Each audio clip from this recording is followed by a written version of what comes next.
Hey guys, the next bit of weird news comes from Bullitt County, Kentucky. Yeah, a Kentucky story this time.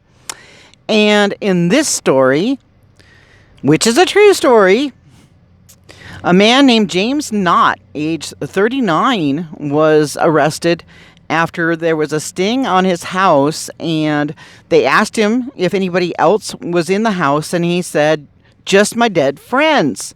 And it turns out he's not a murderer. He is a trafficker of stolen body parts. It starts with like different universities and the cadavers they have there for for their classes, their anatomy classes and stuff.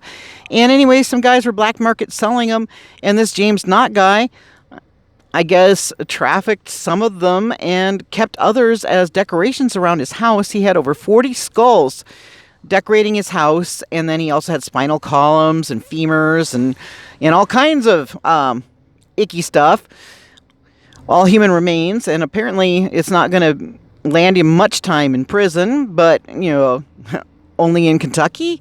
And besides that, that just brought to mind a little piece of history that some of you may or may not have known about. And like some of these parts came from Harvard University.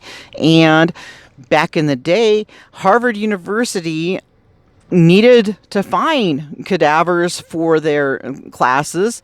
And there were people that would supply cadavers. And back then, though, there weren't refrigeration trucks or anything like that.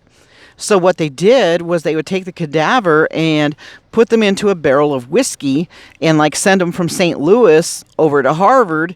And then, being the thrifty people that they were, not only were they selling these human remains to the university to use as, cadavers for their science and anatomy classes and such, they also sold the leftover alcohol, obviously cheaper than the rest. And the code for this was a stiff drink, because the stiff had been in the barrel, and that's what the whiskey was in. So, the more you know. See you in the next video.